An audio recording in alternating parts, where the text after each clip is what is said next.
দ্ৰৌপদী অৰ্জুন অশ্বত্থামাৰ কাহিনী প্ৰথম স্কন্ধত এই কথা উল্লেখ কৰিছে। সেই কথাটো কেনেকৈ চাওক, যিদিনাখন 5টা শিশু দ্ৰৌপদীৰ 5টা শিশু শুই থাকোঁতে অশ্বত্থামাই কাটি পেলালে, তেতিয়া দ্ৰৌপদীয়ে কান্দি কাটি ব্যাকুল হ'ল।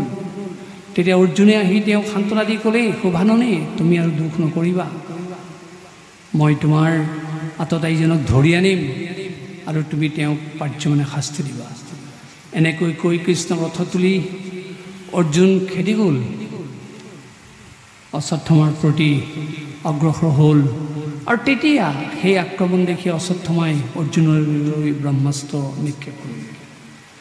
তেতিয়া ব্ৰহ্মাস্ত্ৰৰ লিলিহান জুই দেখি ৰথৰ পৰা নামি অৰ্জুনে কৃষ্ণক কান্দি কান্দি ক'লে, প্ৰভু তুমি মোক ৰক্ষা কৰা। তেতিয়া কৃষ্ণ সুধিলে, অৰ্জুনক কি হৈছে তোমাৰ? অৰ্জুনে ক'লে, আমি আক্ৰমণ কৰা দেখি অশ্বত্থামাই মোলৈ ব্ৰহ্মাস্ত্ৰ মাৰি দিছে, মই কেনেকৈ ৰক্ষা পাম, সেইকাৰণে মই তোমাৰ ওচৰত ভিক্ষা বিচাৰিছোঁ। তেতিয়া পুনৰ কৃষ্ণই ক'লে হাঁহি হাঁহি, অৰ্জুন তুমি এটা নিৰ্বোধ বালকৰ দৰে মোৰ ওচৰত ভিক্ষা বিচাৰিছা, মই ইয়াৰ কাৰণ বিচাৰি পোৱা নাই।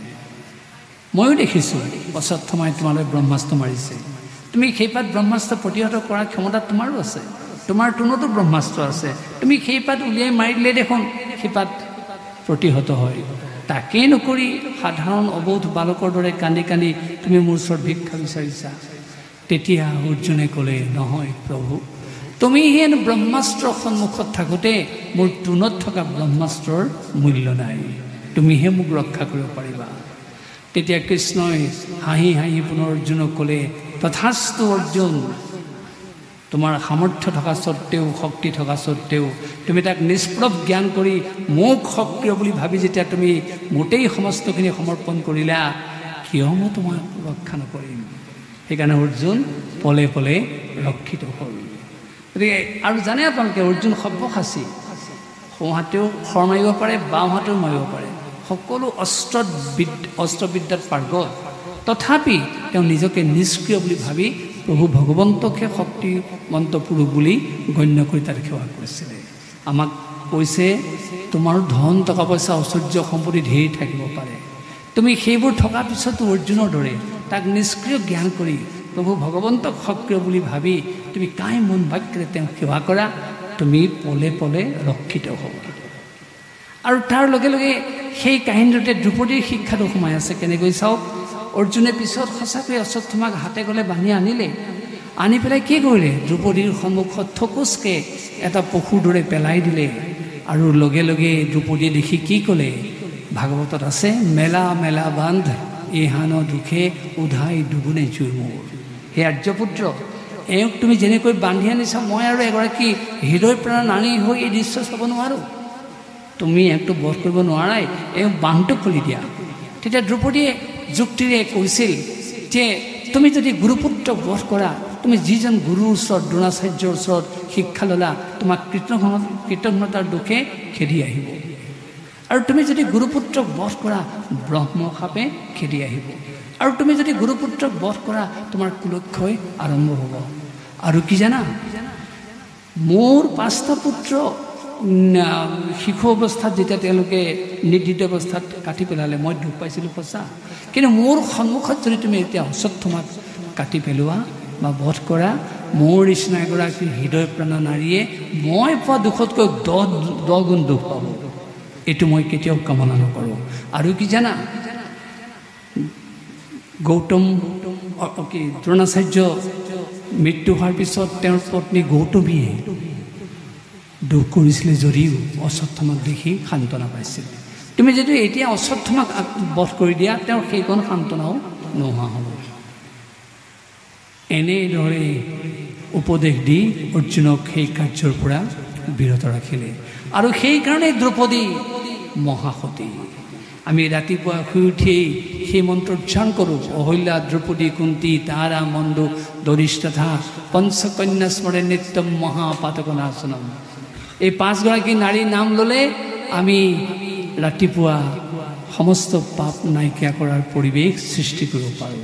তাৰ ভিতৰত দ্ৰৌপদী আছে। আপোনালোকৰ মনত প্ৰশ্ন জাগৃত হ'ব, 5গৰাকী স্বামীৰ লগত দ্ৰৌপদী আছে, মহাসতী কেনেকৈ হ'ল? এই 5টা গুণৰ কাৰণে, যাৰ ক্ষমাশীল স্বভাৱ থাকে, যাৰ দয়াদ্ৰ হৃদয় থাকে, যাৰ অনুকম্পা থাকে, যি ভূত ভৱিষ্যতৰ চিন্তা কৰিব পাৰে, যি সহানুভূতিৰে নিজৰ হৃদয়খন উপচাই দিব পাৰে, সেইগৰাকী মহাসতী। তাৰ উদাহৰণ দ্ৰৌপদী। গতিকে আমাক সেই প্ৰথম স্কন্ধৰ সেই কাহিনী আমাক তেনে শিক্ষা দিছে। তাৰপিছত আমি দ্বিতীয় স্কন্ধ যদি আলোচনা কৰি চাওঁ, তাৰ সৃষ্টিতত্ব পাম।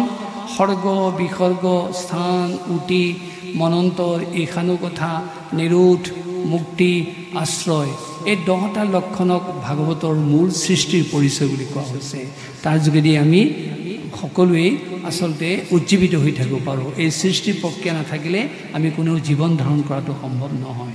তৃতীয় স্কন্ধ যদি আমি আলোচনা কৰোঁ, তাত মৈত্ৰবিদুৰ সংবাদ আছে, বিদুৰ উদ্ধৱ সংবাদ আছে, আৰু সেই তৃতীয় স্কন্ধত আছে বৰাহ অৱতাৰৰ কথা, কপিল দেৱহূতিৰ আখ্যানৰ কথা, আৰু সেই তৃতীয় স্কন্ধত আছে দেৱতা, অসুৰ, মানৱ, পশু পক্ষীৰ জন্মৰ কথা, আৰু সেই মানৱৰ আদি সৃষ্টিৰ কথা সুন্দৰকৈ কৈছে।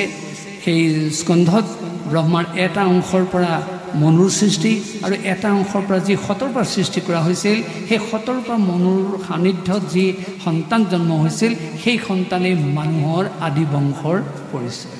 তাৰপিছত যদি আমি চতুৰ্থ স্কন্ধ আলোচনা কৰি চাওঁ, তাত মূলতঃ আছে দক্ষ যজ্ঞ, আৰু চতুৰ্থ স্কন্ধত আছে ধ্ৰুৱ চৰিত্ৰ, বেনজাৰ আখ্যান, পৃথুৰ আখ্যান আৰু পুৰঞ্জনৰ আখ্যান।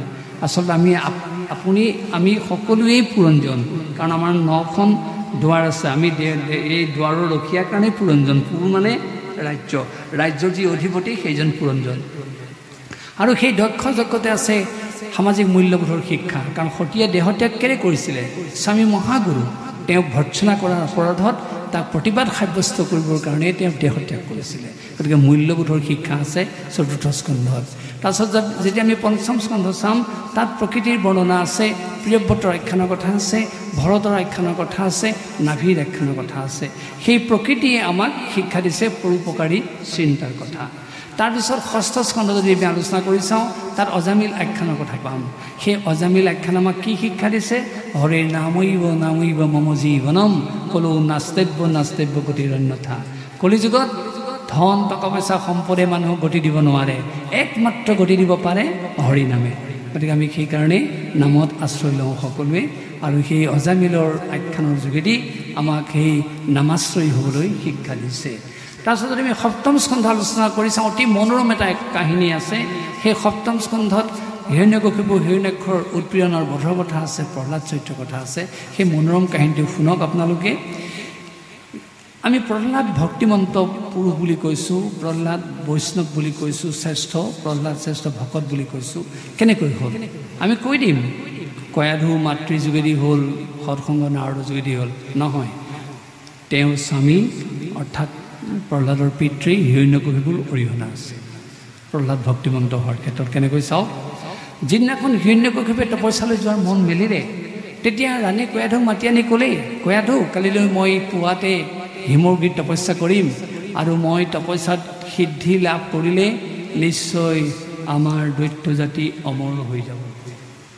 মই অমৰত্ব বৰ বিচাৰিম, আৰু মই তাৰ কাৰণে যাম, কিন্তু মই সিদ্ধি লাভ নকৰা পৰ্যন্ত মই ৰাজ্যলৈ ঘূৰি নাহোঁ, আৰু তাত যদি মোৰ জীৱনটো শেষ হয় তুমি দুখ নকৰিবা।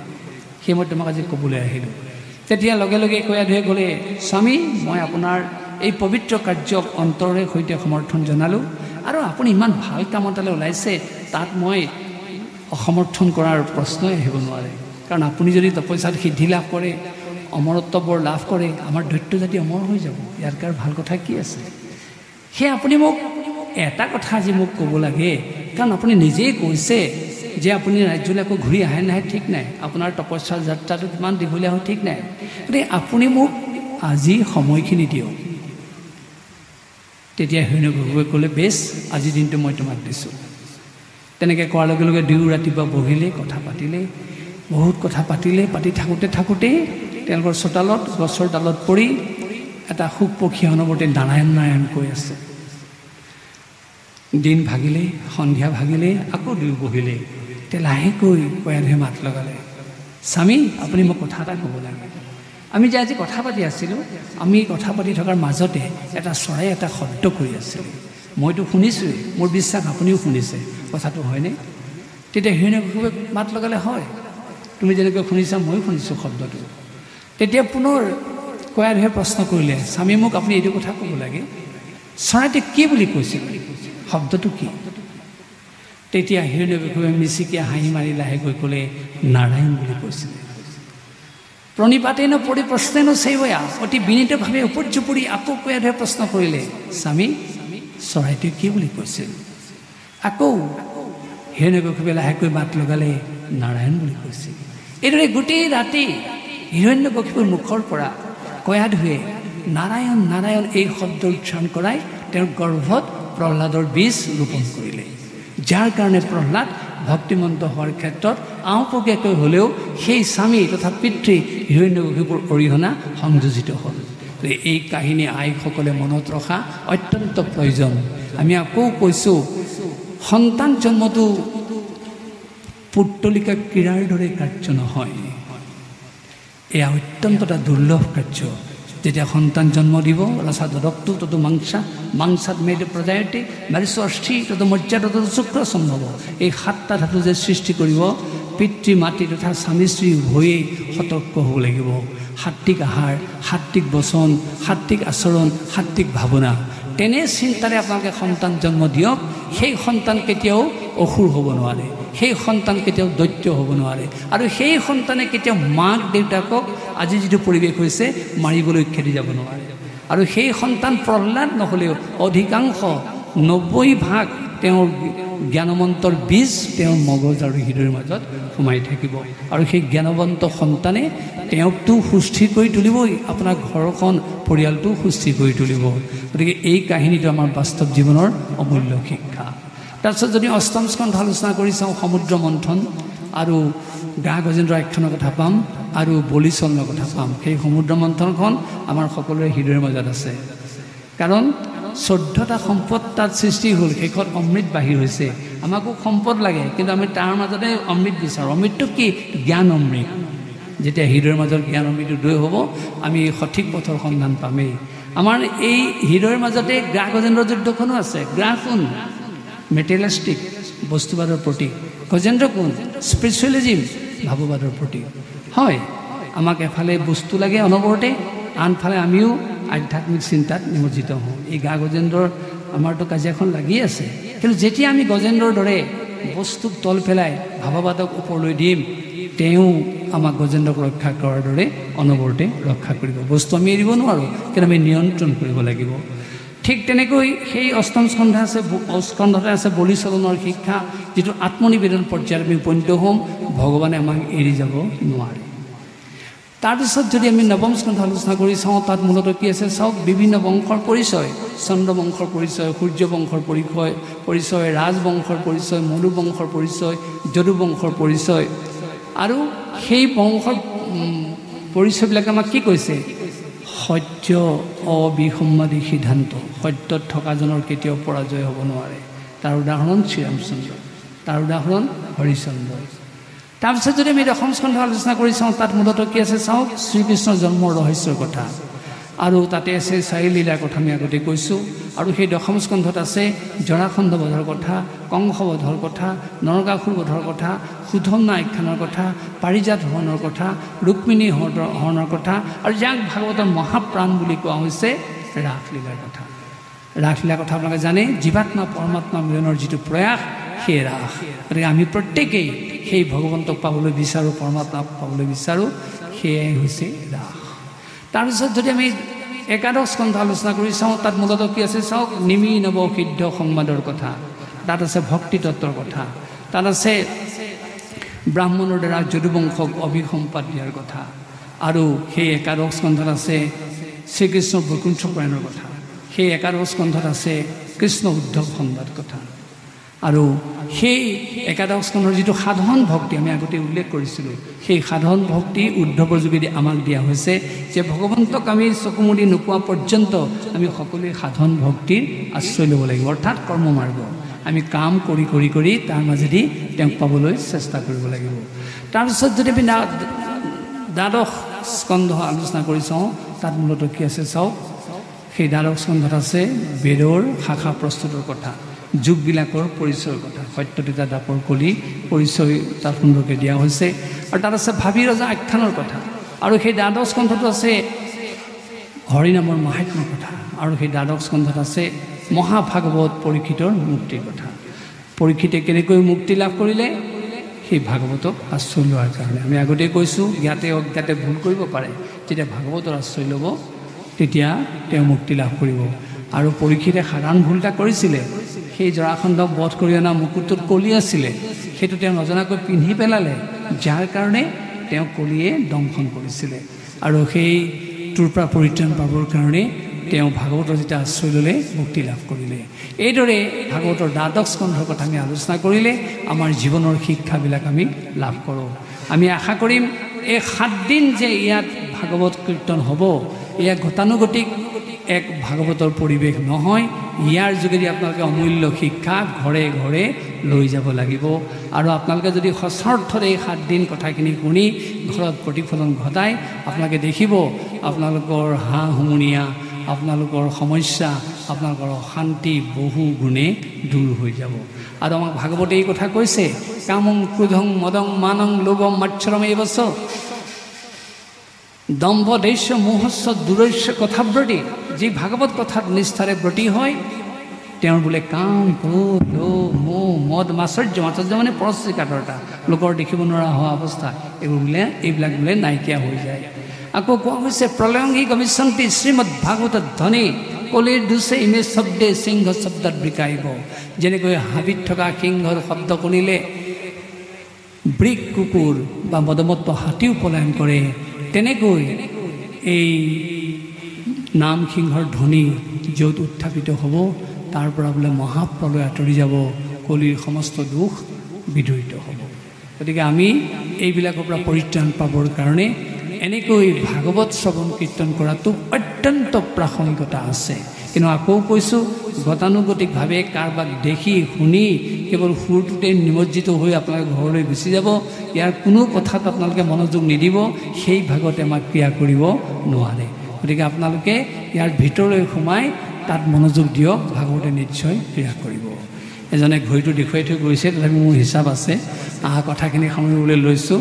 আৰু আগলৈ আপোনালোকক আকৌ লগ পাম। আপোনালোকৰ যিটো মৌনতা দেখিলোঁ, এই মৌনতাই কথা কোৱাৰ আমাক প্ৰেৰণা দি আছে, সেইকাৰণে আকৌ আপোনালোকক লগ পাম এই প্ৰতিশ্ৰুতি দি, এনে কথা ক'ম বুলি আপোনালোকৰ ওচৰত সংকল্পিত হৈ আমাৰ কথাখিনি আমি সামৰণি মাৰিবলৈ লৈছোঁ।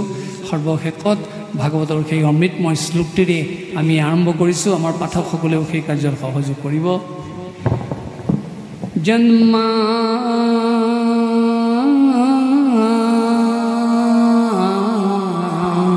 ঐশ্বযতন্নয়াদিতৰত স্বাৰ্থে সবিজ্ঞস্বৰাট তেনে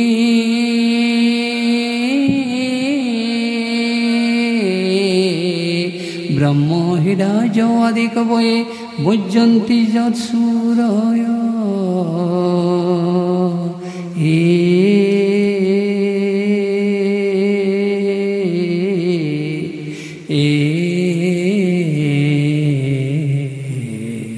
তেজো বাৰিমৃদাং যথা বিনিময় যত্ৰ কৃষগম মৃষা ধামনা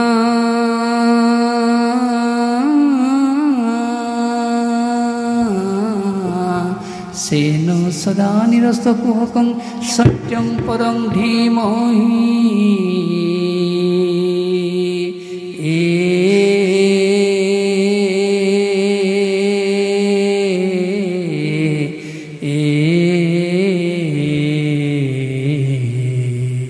জন্মাদৈশ্যযতন্নয়া নিতৰ্ত স্বাৰ্থে সবিজ্ঞস্বৰাট। ওম নমো ভগৱতে বাসুদেৱায়। এই শ্লোকটিৰে আমি 7 দিনীয়া ভাগৱত কাৰ্য উদ্বোধন কৰিছোঁ। লগে লগে সেই শ্লোকটি পুনৰ গাই দিছোঁ, অৰ্থটো নাগাওঁ। ওংকাৰং ইতি জ্ঞানমাত্ৰেণ ৰাগজিন্নেন যি শ্ৰীত কাল নিদ্ৰাং প্ৰপন্ন স্মৃতাইন मधुसूदन न गतिर विद्यते नाथो तमेकं शरणं प्रभु पापपंके निमग्नोऽस्मि त्राहिमां मधुसूदन मोहित मोह जालेन पुत्र जाडो गृहादिषु कृष्णय पीड्य मनोहम त्राहिमां मधुसूदन भक्तिहीनं च दीनं च दुःख सुख आतुदा प्रभु अनाश्रय अनाथं च त्राहिमां मधुसूदन गतागतेन श्रान्तोऽहं दीर्घ संसार बद्मसु जेन भूयो न गोस्वामी त्राहिमां मधुसूदन बहोपि मया दृष्टा जुनि दानं पृथक पृथक गर्भवास्य महाधूष त्राहिमां मधुसूदन तेन देव प्रपन्नोऽस्मि नारायण परायण जगत संसार मोक्षार्थं त्राहिमां मधुसूदन वासमे दशोत्पन्नं प्रणमामि तवागत जरा मरण भीतोऽहं त्राहिमां मधुसूदन सुकृतं न कृतं